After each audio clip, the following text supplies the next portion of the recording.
Vamos a iniciar nuestra clase, ¿bien? Tenemos planificado para hoy día finalizar la unidad número 3, que es lo referente al pagaré. Estábamos viendo el tema de los requisitos que debería tener el pagaré, ¿no?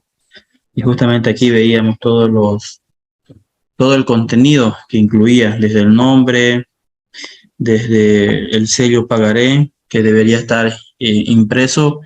Y en el caso de que no esté impreso, hemos dicho que igual se puede escribir a mano, el importe numeral y literal del documento, una fecha de vencimiento, ¿no? Aquí dijimos que la fecha ya está insertada, es decir, que está escrita, no hay que calcular nada.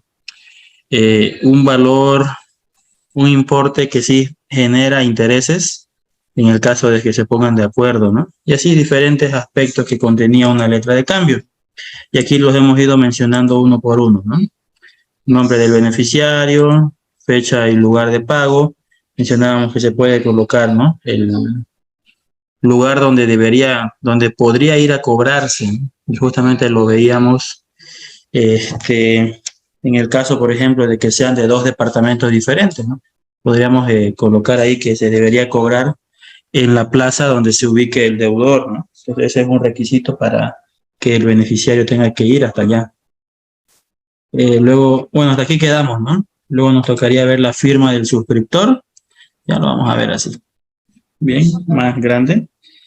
Entonces, ¿qué es la firma del suscriptor? Ya dijimos, aquí dice que no se exige el nombre del suscriptor, ¿no? Es decir, de la persona que rellena el pagaré, sino solamente su firma y no admite otro medio para sustituirla, sino la firma de otra persona que suscriba a ruego o en nombre del girador. Bien, entonces ahí está la firma del suscriptor, que es necesaria para la emisión del pagaré. Luego tenemos una propiedad que es la transmisibilidad. Vamos a pedirle a ver que nos los lea Erika. Erika, ayúdenos por favor con esta lámina. Si nos escucha, Erika. Bien, gracias. El pagaré será transmisible por endoso, que será total, puro y simple. Es decir, no será transmisible el endoso por una parte del pagaré, ni aquel que incluya condiciones. Muy bien, gracias. Entonces, aquí vemos que el pagaré también tiene un endoso, ¿no? Al igual que la letra de cambio. Pero hay una diferencia que la vamos a empezar a marcar desde ya. Bien, vamos parte por partes entonces, vamos desmenuzando esto. Primero nos dice que será transmitible por endoso. Bien, ya sabemos lo que es el endoso, ¿no? Luego dice que será total, puro y simple. Bien, ¿a qué se refiere con que el endoso será total? ¿Ya? Que quiere decir que cuando nosotros traspasamos o transmitimos un pagaré de nuestra propiedad a un tercero, lo estamos haciendo por el total que dice en el pagaré, ¿no? Es decir, nosotros no podemos darle la mitad de un pagaré o no podemos darle cierta parte diciendo que nos va a dar el resto, ¿no? Cuando nosotros endosamos un pagaré, se lo estamos dando el 100%. Por eso dice que será total, será puro y será simple, ¿no? Dice ahí, es decir, no será transmisible el endoso por una parte del pagaré, ni aquel que incluya condiciones. Bien. Entonces, ¿qué nos quiere decir esto? ¿Se acuerdan cuando veíamos el descuento de una letra de cambio?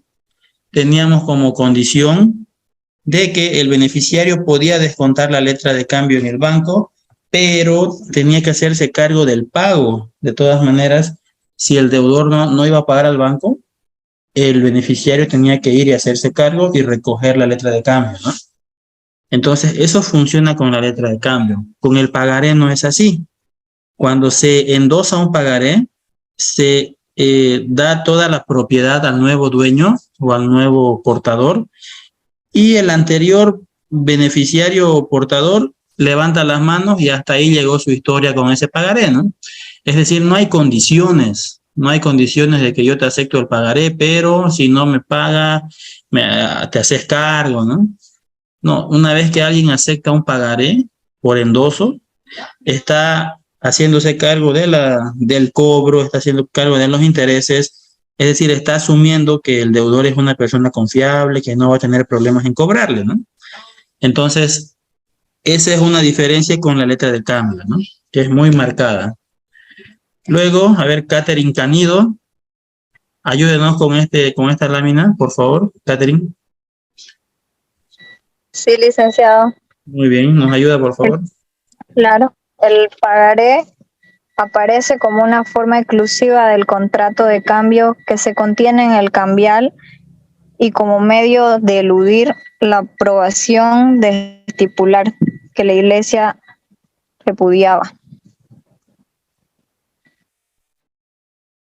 Muy bien, Solo eso, gracias. ¿no?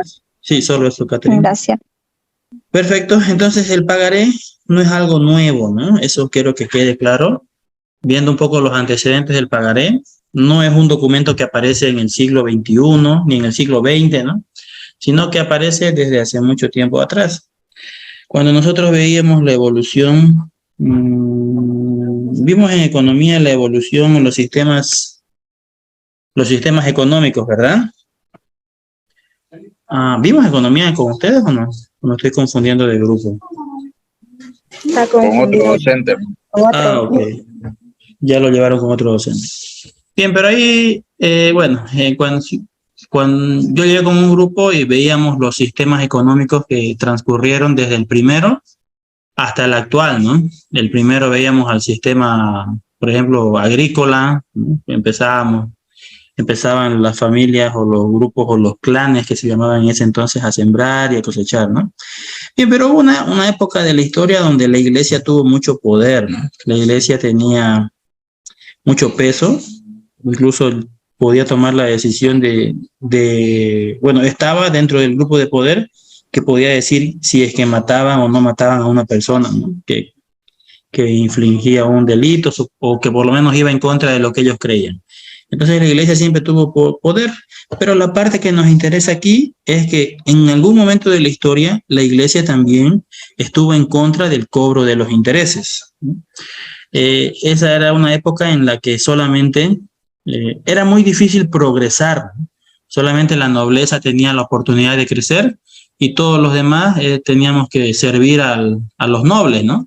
Podíamos ser sus siervos o trabajar en sus tierras o hacer algo para ellos, ¿no? Pero no teníamos la oportunidad de amasar nuestra propia riqueza. Y la iglesia ayudaba en eso repudiando la ganancia de los intereses, por ejemplo, ¿no? Entonces, ahí ingresa el pagaré como una forma de asegurarse un cobro futuro, ¿no? Donde en ese pagaré ya se incluía algunos intereses que podrían cobrarse. Y una vez firmado un pagaré, pues ya es un documento legal, ¿no? Entonces, solamente como parte de la historia que menciona un poco a la iglesia, ¿no? Que seguramente lo vamos a ver, hay igual una parte en segundo año, si es que tenemos la suerte de estar en el mismo grupo, ¿no? Lo vamos a ver, ¿ya? Bien, luego más adelante, y es justamente lo que ocurre en la actualidad, el interés se justifica, ¿no? Es decir, uno ya no puede condenar a los que cobran intereses, ¿no? Aunque hay un interés de ley, ¿no? Que ya lo hemos visto. ¿Cuánto es el interés que se cobra por ley máximo?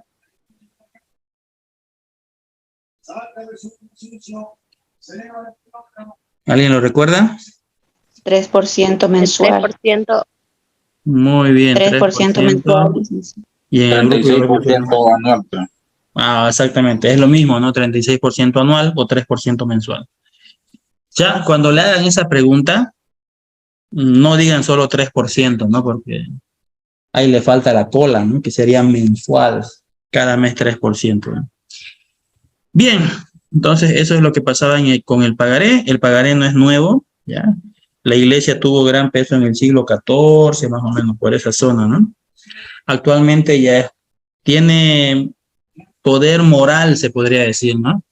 Pero ya no tiene un poder político ni económico, aunque el económico sí lo sigue teniendo, ¿no? Porque la Iglesia Católica tiene el banco más rico del mundo, por ejemplo, ¿no? Tiene un gran poderío económico, techos de oro, asientos increíbles, ¿no? pero ya poder político no lo tiene, ¿no? Y en la toma de decisiones tampoco. Bien, sí tiene el poder moral, que eso no se lo va a quitar nadie, ¿no? Porque esa es la función de la iglesia, ¿no? Regular una sociedad en cuanto a principios y valores. No tiene que intrometerse en ningún otro ámbito que no le corresponda. Bueno, vamos al siguiente. Vamos a hablar sobre el pago parcial de un pagaré, ¿ya? Esto es algo muy interesante. Vamos a pedirle a ver a Delia Chalwa. Ayúdanos con esta lectura que es cortita. ¿O no está Delia?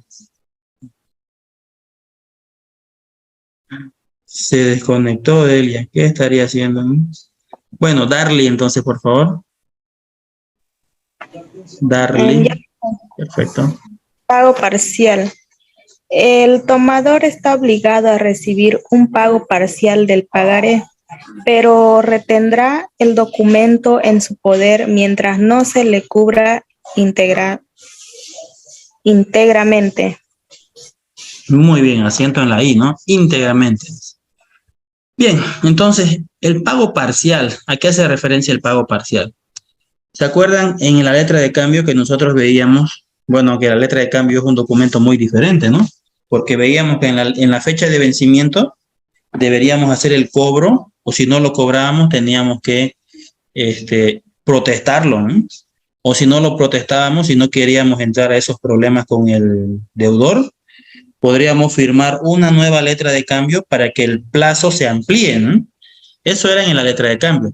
Ahora, aquí en el pagaré es una cuestión totalmente diferente, ¿no?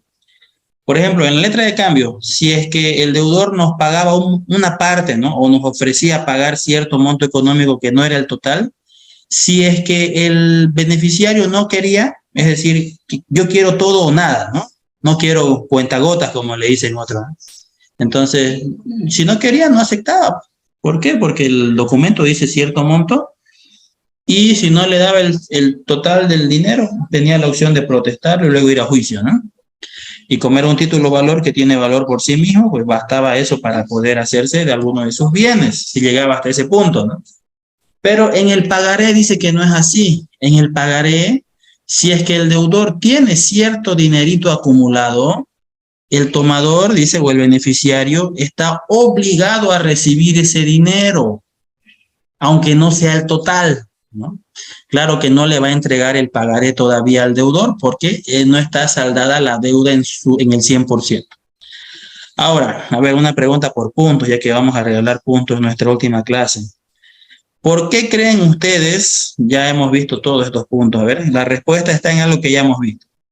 ¿Por qué creen ustedes que esto ocurre así? Que el tomador está obligado a recibir, aunque sea 100 pesos del deudor, ¿no?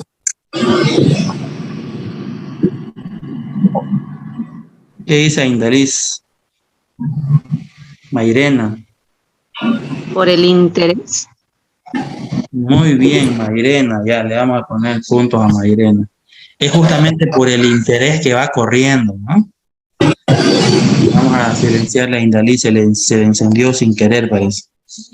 Capaz escuchamos algo que no se debe. Bien, entonces la respuesta es esa, ¿no? La tasa de interés.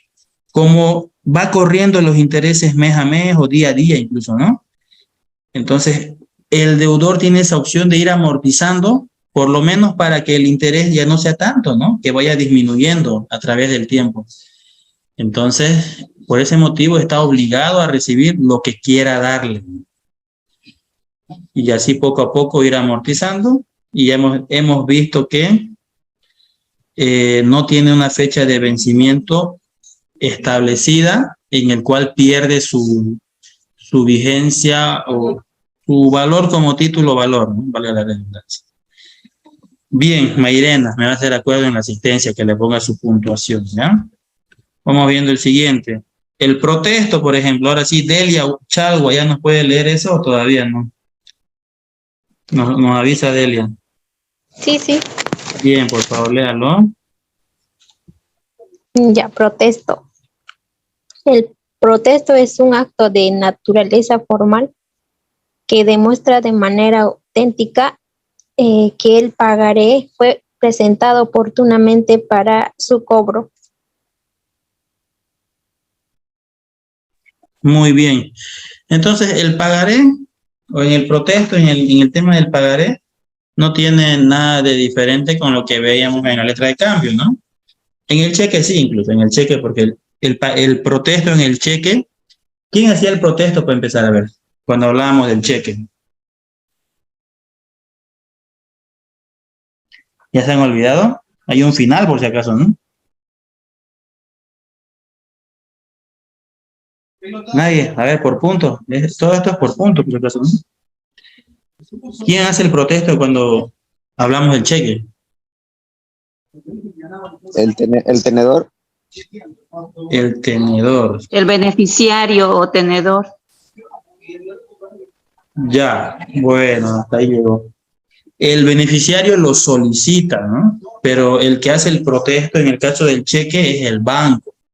El banco es el que da el que pone su sello, su firma, sus datos para poder dar constancia de que el cheque fue presentado, pero no fue pagado, ¿no? Por X motivo que ya especifica el banco. Pero en el caso de... no es un notario. En el caso de la letra y del pagaré, sí hay que ir al notario de fe pública, ¿no? Para que empiece primero con una notificación, ¿no? Diciéndole, bueno, mira, este documento está entrando con problemas, así que soluciónalo, ¿no? Esa es la sugerencia que nos da el notario. Eso es el protesto entonces, ¿no? No hay nada de diferente con la letra de cambio. Ahora veamos diferencias entre la letra de cambio y un pagaré. Ya estamos terminando, ¿ya? Primero entonces, la letra de cambio es un título cambiario o un título valor y el pagaré también, ¿no? Ahí esa es una similitud. Los dos son lo mismo. Vamos con el segundo punto. Aquí la letra de cambio nos dice que intervienen 3 personas, ¿no? Estamos hablando del girador, el tomador y el beneficiario. Mientras que en el pagaré solo intervienen 2 personas, que es el suscriptor y el beneficiario, ¿no? Bien, en este caso el suscriptor dijimos que es el deudor, ¿no? Porque el deudor, por su calidad de obligado, es el que con su puño y letra tiene que rellenar un pagaré, ¿no? Nadie se lo puede rellenar, es como si le estuviesen obligando a aceptar un pagaré, ¿no? Por eso es que el pagaré es un poco más especial. Esa es una diferencia, ya si quieren notarlo así, el pagaré es rellenado por el mismo deudor. Mientras que en la letra de cambio mencionábamos muchas características que tienen que cumplirse, por eso es que se buscaba un girador, ¿no? Para que se encargue de rellenar la letra. Tercer punto, dice, es una orden de pago que implica una acción de regreso para el girador. Y en el tema del pagaré, orden de pago que implica la obligación directa de la promesa de pago, ¿no? Vimos entonces eso cuando estábamos viendo el endoso, ¿no? Como su nombre lo implica, letra de cambio, la letra de cambio significa que nosotros intercambiamos ese título valor por dinero en el futuro, ¿no? En el caso del pagaré, no es exactamente lo que ocurre, ¿no? El pagaré es implica una obligación directa de una promesa de pago.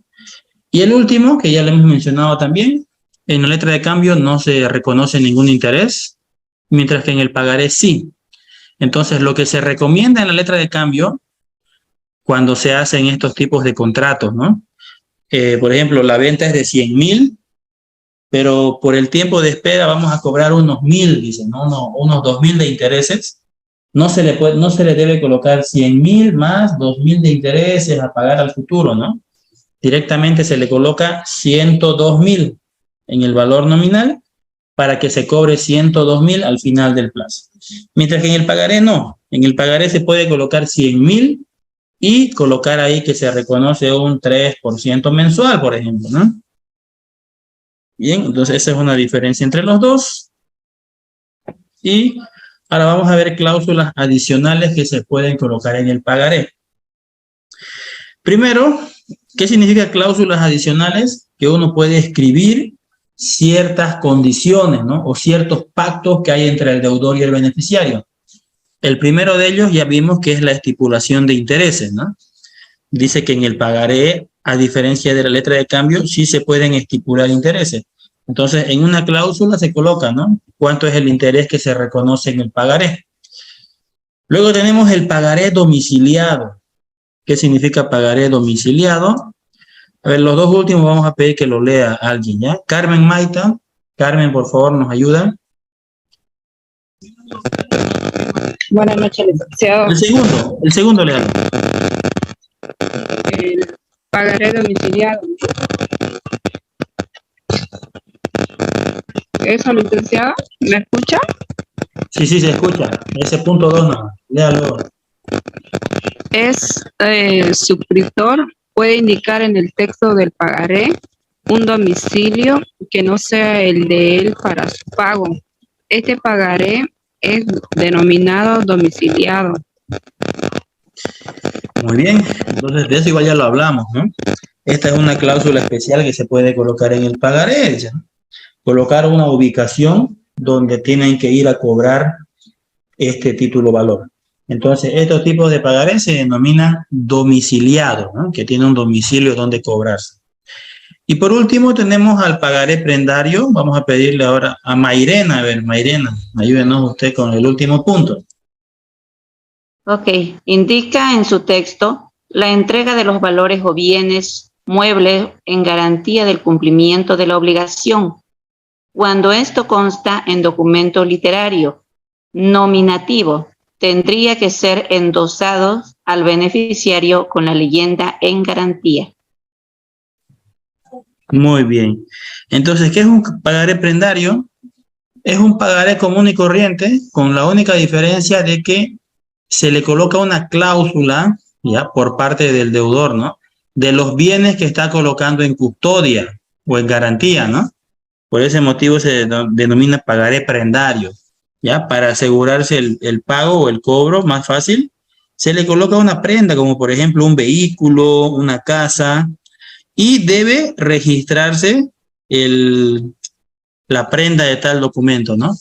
Por ejemplo, un vehículo, ustedes saben, si es que alguna vez reciben en custodia o como garantía un vehículo, no es solamente recibirlo, ¿no? Y guardarlo en nuestra casa, y ni siquiera guardar los papeles, ¿no? Porque tranquilamente el deudor podría denunciar un robo y luego vendrían a nuestra casa a quitarnos el auto y más, hacernos problemas como si lo hubiésemos robado, ¿no? Tampoco es bueno aceptar papeles de vehículos, porque pasa lo mismo. El deudor podría decir que podría ir y colocar una denuncia por pérdida de documento, ¿no? O por robo de documento, y sacaría una copia legalizada de los papeles. Entonces, el papel que nosotros tenemos como prenda ya no tiene validez porque ha sido denunciado como perdido, ¿no? Es como que ustedes lo hubiesen encontrado en la calle. Entonces, cuando tenemos como garantía un bien como un vehículo, tenemos que ir a hacer el gravamen, es decir, registrarlo, ¿no? Los vehículos se registran en DIPROVE, por ejemplo. Hay que ir allá y hacer ahí, registrar que el vehículo con placa tanto, está siendo colocado en garantía por un monto X a favor de tal persona, ¿no? Eso es en el caso de los vehículos. En el caso de las casas, a ver, ¿dónde se tiene que ir a registrar gravamen de una casa?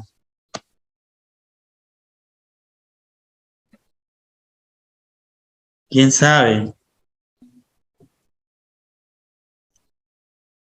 Vamos, anímense a adivinar.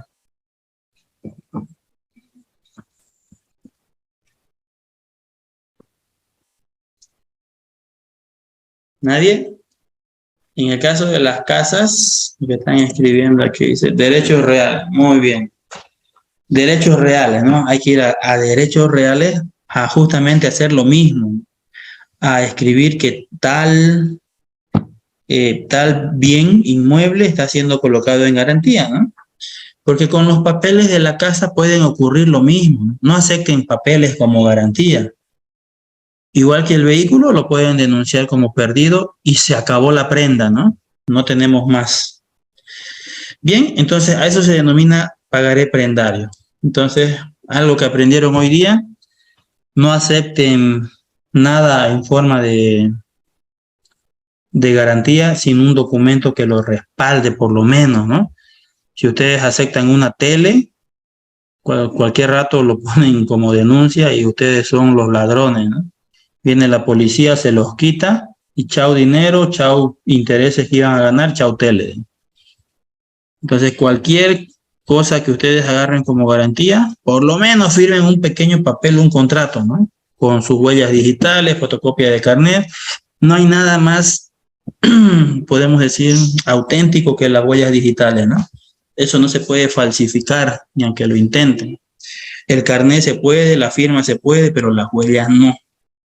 Así que se puede hacer colocar las huellas digitales, incluso en un papel que escriban a mano, y eso ya tiene valor. Bien, ¿qué más tenemos? A ver. Una nota aclaratoria que nos dice las características de endoso, aval, pago y protesto del pagaré son iguales que en la letra de cambio, ¿no? Por ese motivo no lo estamos avanzando. Lo mismo que las mismas características que tenía en la letra de cambio se trasladan al pagaré. Muy bien. Y hasta ahí termina esta unidad. Unidad número 3. ¿Alguna consulta, jóvenes, sobre esto? Pueden hacerlo ahora. Licen, ¿lo puede mandar ese documento al grupo? Muy bien, lo mandamos enseguida. Por favor. Ok. Unidad 3 del pagaré. ¿Alguna otra consulta?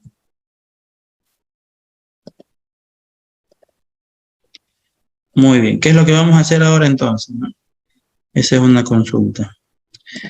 Vamos a hacer ejercicios prácticos del pagaré. Unidad número 3 del pagaré. Aquí está.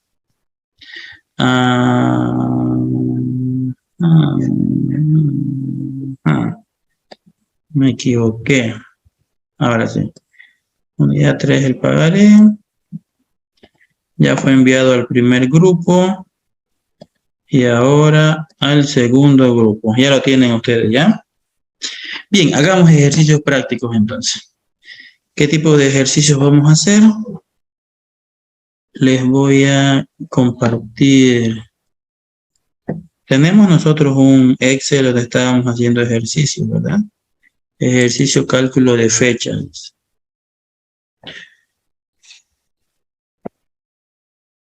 Aquí vamos a abrir un nuevo ejercicio que se llama el pagaré. ¿Dónde está esto? Se los comparto, ¿ya? Aquí vamos a hacer un ejercicio. Vamos a colocar ejercicio número 1, cortito, ¿ya? Vamos a hacer uno cortito para que se entienda. Un pagaré con fecha de vencimiento 14 de agosto de 2022 es pagado ese mismo día por... Bueno, vamos a hacer uno fácil, ¿ya? Porque esto de calcular el interés ya son otras cosas. Su valor literal era de 120.000 bolivianos y reconoce 2% mensual de interés. Hasta ahí, ¿ya? La vigencia del pagaré fue de 87 días. Calcular el monto pagado al final del plazo. Este es sencillito, ¿no? Este es súper sencillo, pero vamos a hacerlo de todas maneras. Este es para que iniciemos. Datos. Tenemos entonces un valor del pagaré de 120.000. ¿Qué otros datos hay? A ver, díctenme ustedes. Fecha de vencimiento. Fecha de vencimiento, ya, vamos a anotarlo. Fecha de vencimiento, 14 de 14 de agosto del 2022. La Muy tasa de bien. interés, tasa de interés, 2% correcto, mensual. 2% mensual, ya.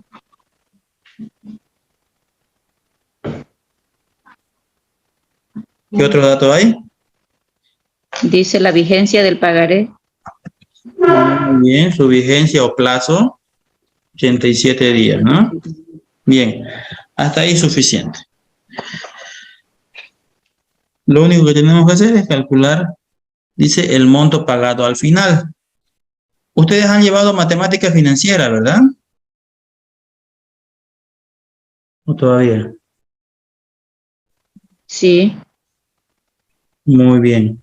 Tenemos dos fórmulas para encontrar el monto, entonces, el monto final. El primero, el monto es igual al capital multiplicado por 1 más la tasa de interés por el tiempo. por Esa es tiempo. una fórmula. Y la otra fórmula es la que conocemos, monto es igual al capital más el interés monetario, ¿no? Donde tendríamos que calcular el interés, que es igual al valor nominal multiplicado por la tasa de interés multiplicado por el tiempo. Entonces podemos seguir cualquiera de estos dos caminos, ¿no? Primero calcular el interés y luego el interés sumárselo al capital para tener el monto. O sacar el monto mediante esta fórmula.